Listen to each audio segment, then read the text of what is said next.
Il était la plaque tournante de tous les produits éclaircissants en Europe. Tout le monde venait se ravitailler chez elle et tout ce qui venait de la RDC. Donc on importait des produits de la RDC vers l'Europe. Et ça amène des problèmes.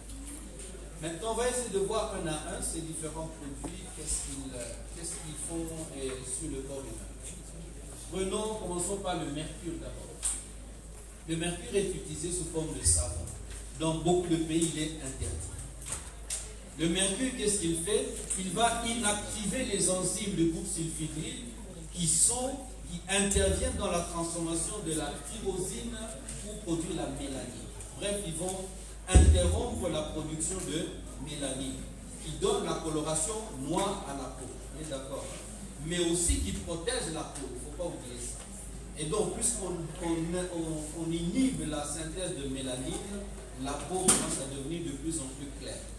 Le problème, c'est quand on prend le mercure et qu'on associe avec les dermocorticoïdes.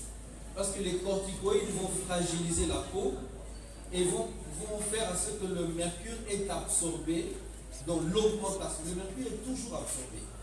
On applique sur la peau, mais ça finit par rentrer à l'intérieur. Mais si on associe les dermocorticoïdes, la pénétration du mercure est plus facile. Le mercure se retrouve donc dans le sang et circule partout et va donc provoquer un certain nombre d'effets indésirables que l'on regroupe sous le nom de hydrargérie. Ça, c'est le nom pour désigner les symptômes de l'intoxication au mercure.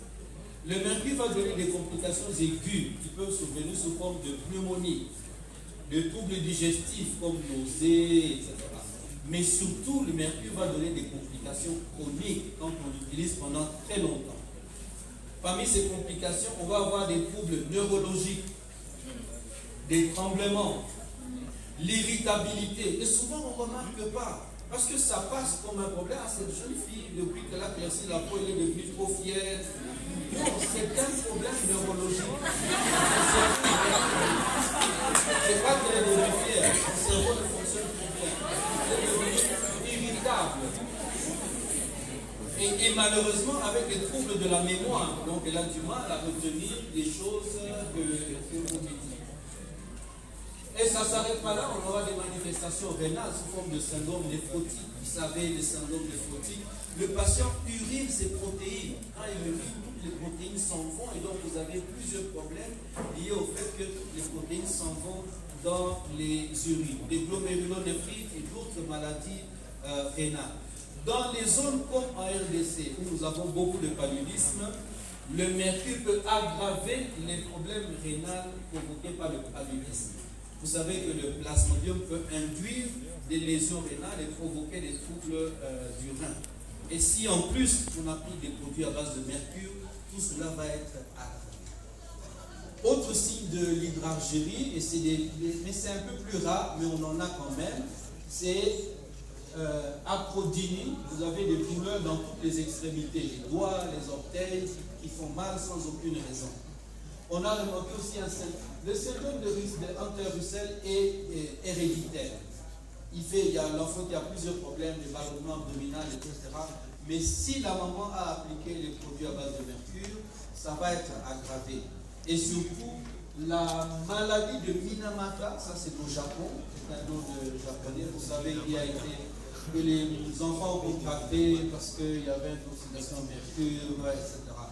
Et donc, les mamans qui appliquent les produits à base de mercure, s'ils font des enfants, on risque que l'enfant ait une toute petite tête avec des paraparésies spastiques dont les membres ne sont pas paralysés, mais sont pas très forts et puis durs, etc.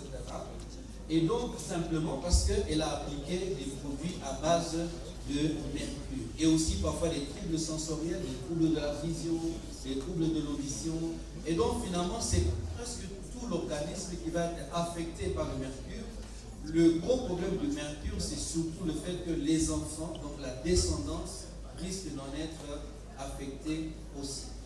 L'avantage du mercure, c'est que lorsqu'on arrête le traitement, sauf pour ce qui est survenu aux enfants, l'individu peut récupérer. Si on arrête l'exposition au mercure, on peut administrer des antidotes comme le DMSA le dimercaprol, et même la simple N-acétylcystéine, qui est l'antidote, voilà.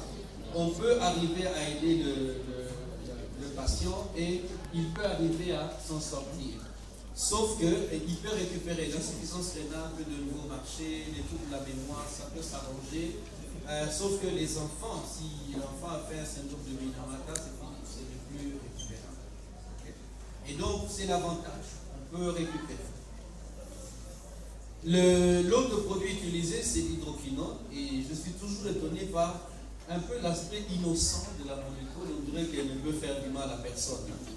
Et pourtant, elle provoque de très gros problèmes. C'est le plus utilisé dans le commerce. On le trouve sous forme de terme, mais aussi sous forme d'autres. Il y a un moment, on disait que voilà, les concentrations d'hydroquinone autour de 2%, c'est pas un problème, etc. Du coup, tous les fabricants ont commencé à mettre hydroquinone 2%, hydroquinone 1,2%, etc. Mais quand on regardait dedans, ça dépassait les 10% souvent.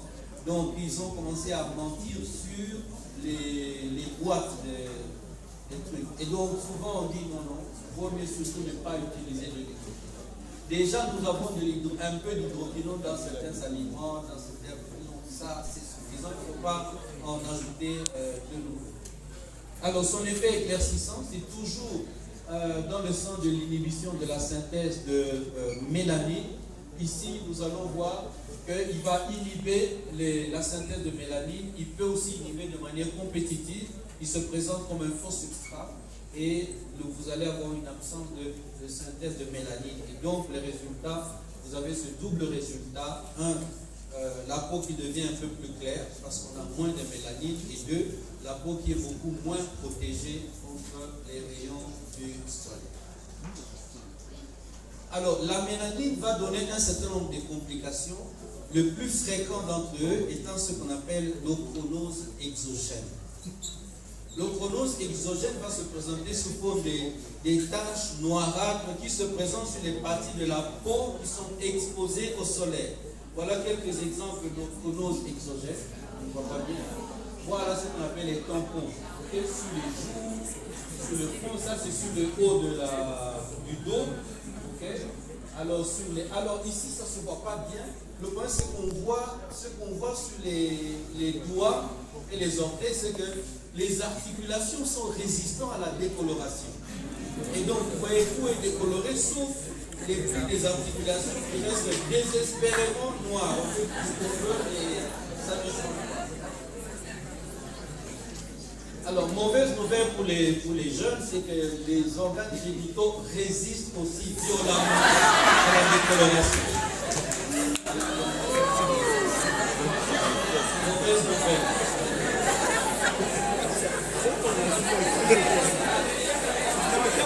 Pour ceux qui essaient de claircir la peau, on ne voit pas ça, mais un jour on verra. Et pour les jeunes, peut-être vous allez découvrir malheureusement ça après avoir mis l'alliance au doigt.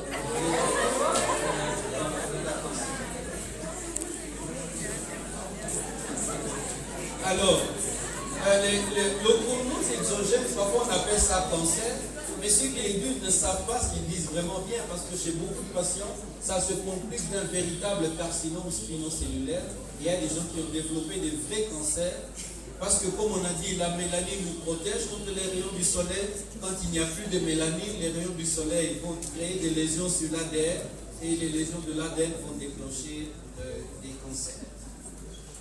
Autre effet, c'est ce qu'on appelle le syndrome de l'odeur de poisson pourri ou bien phiméthylamine. C'est un métabolite de l'hydroquinone qui va s'éliminer partout dans les urines, dans la transpiration, et ça sent le poisson pourri. Et donc l'individu, il circule, il sent le poisson pourri. La seule solution qu'il trouve, c'est d'utiliser des parfums très très forts pour essayer de cacher cette odeur de poisson pourri. Alors ne vous étonnez pas quand vous allez circuler dans les métros et partout, vous trouvez des gens qui ont toujours le parfum qui gêne, c'est trop fort. Ben, c'est parce qu'en dehors de ça, ils sentent très très mauvais à cause de l'élimination de la triméthylamine dans sa transpiration, dans les urines et partout, même dans la salive.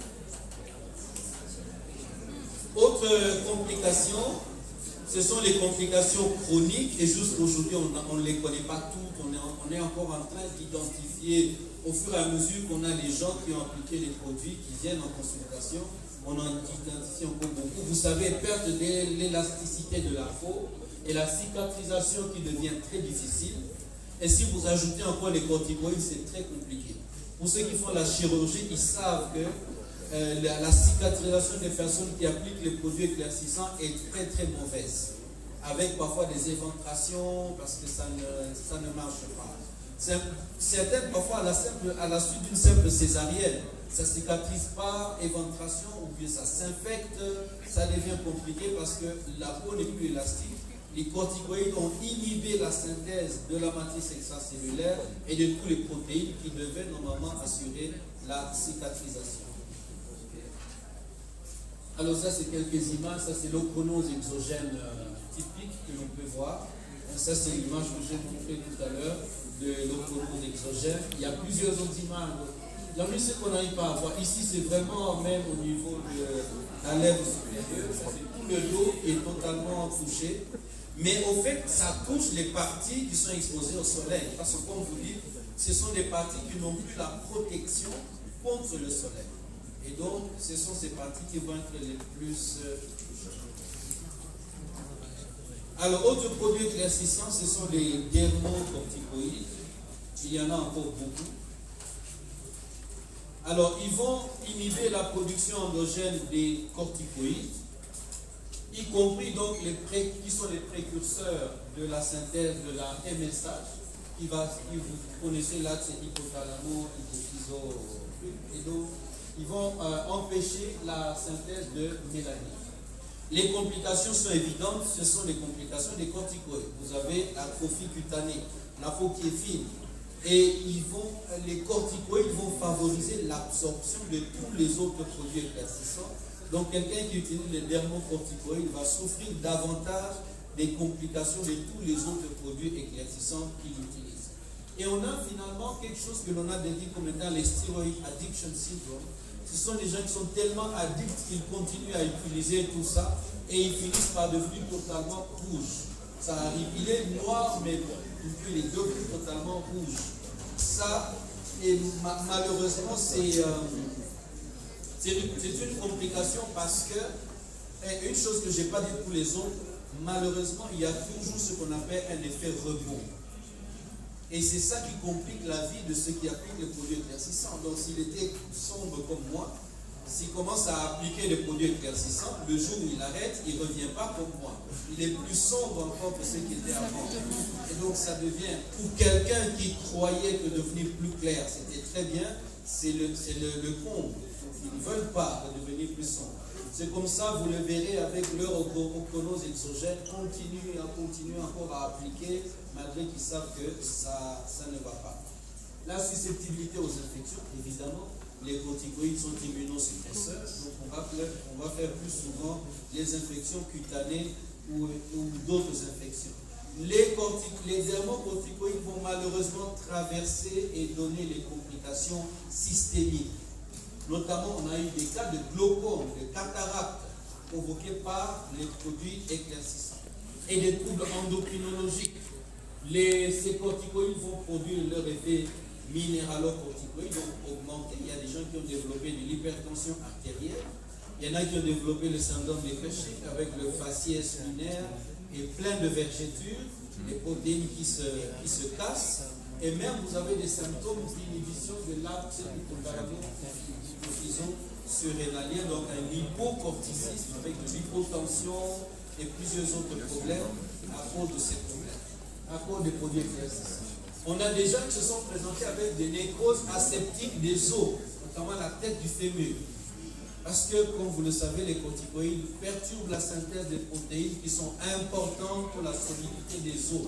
Et donc, ils ont des os qui deviennent très fragiles et ça complique leur vie. Ça, c'est les vergetures, vous pouvez voir, qui apparaissent, et tout le tronc qu'il y a aussi. Parfois, c'est un peu plus distrait, comme ici à l'épaule. Vous voyez quelques vergetures qui apparaissent. Ou bien vraiment, franchement, spectaculaire, comme ici. C'est des cas qui sont pratiques, qui se sont destinés sur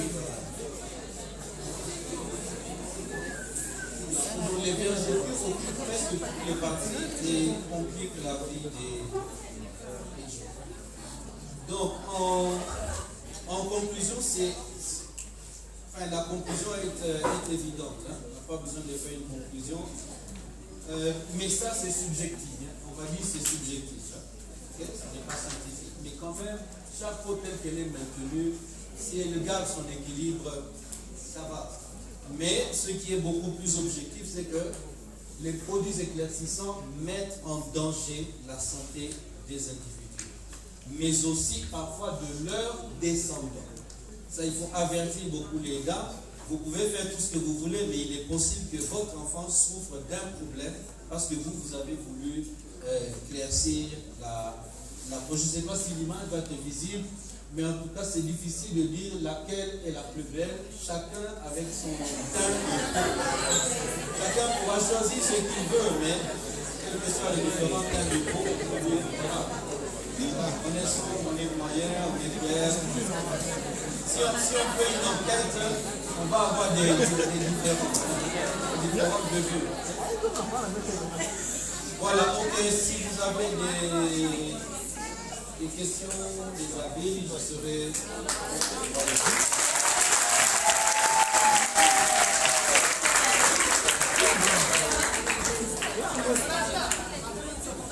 Merci pour votre explication, professeur. Je ne saurais pas faire et qui utilise des produits éclaircissants. Est-ce que son enfant naîtra aussi avec cette peau-là éclaircie, si je peux dire? Bien, nous allons prendre 2 questions devant, des questions au milieu et des questions dans les fins fonds.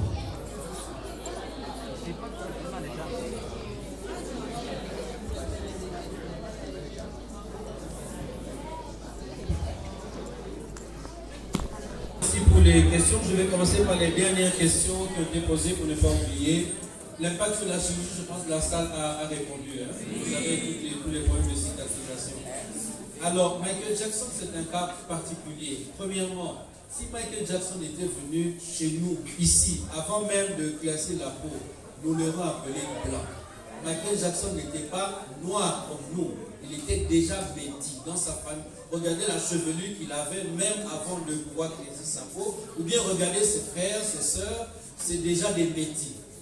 Alors si vous voyez un métis qui fait des enfants avec des blancs, il y a beaucoup de chances que les enfants soient plutôt tendance blanc. Ce n'est pas un problème. Lui, son cas est particulier parce que c'est une détresse beaucoup plus importante, parce qu'il voulait même changer la forme de son nez, et il y a plein de choses qui sont arrivées. Alors, si vous pouvez même aller regarder sur Internet, regardez une image de Michael Jackson vers la fin de sa vie. Il n'avait que 50 ans, mais il avait des déformations bizarres sur son visage.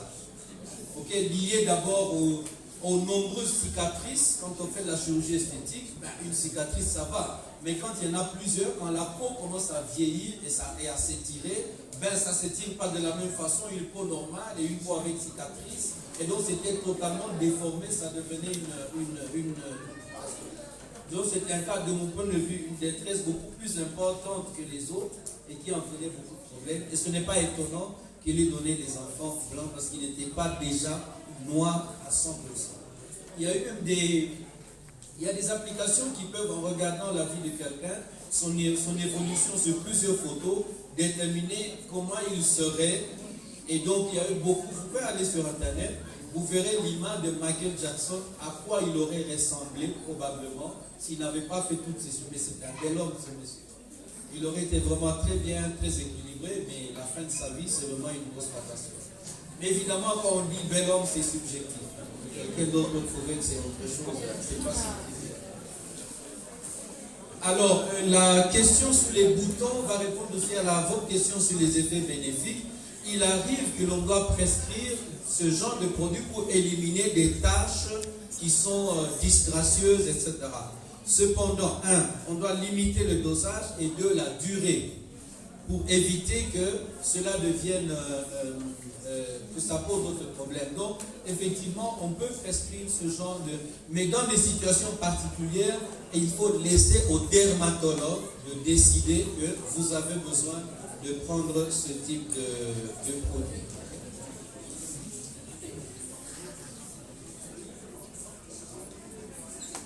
Oui, alors, est-ce que celui qui applique les produits pour classer la peau, ses enfants aussi le seront? Non. Et c'est justement ce qui trahit certaines personnes. J'ai rencontré une compatriote à Lubumbashi, elle est vraiment claire. Bon, ça me paraissait bizarre que, je me disais, la classe, c'est naturel. Quand vous allez voir chez elle, ses enfants sont tous sombres, c'est incroyable. La différence est terrible entre elle et ses enfants. C'est là que tu dis, bon, c'est le résultat d'avoir éclairci la peau. Ça se voit aussi chez les frères, les sœurs, vous voyez une différence. Il peut y avoir des différences de teint, et j'ai oublié de dire un certain nombre de choses. Les femmes produisent naturellement moins de mélanine que les hommes, ce qui fait que dans une même famille, les filles sont souvent beaucoup plus claires que les garçons, tout à fait normal. Deuxième chose, quand on a un niveau de vie plus élevé et qu'on a une alimentation plus améliorée, le teint peut devenir un peu moins sombre, mais ça va rester quand même dans les mêmes limites. On pense qu'on a un peu plus de carotène, etc., c'est plus équilibré.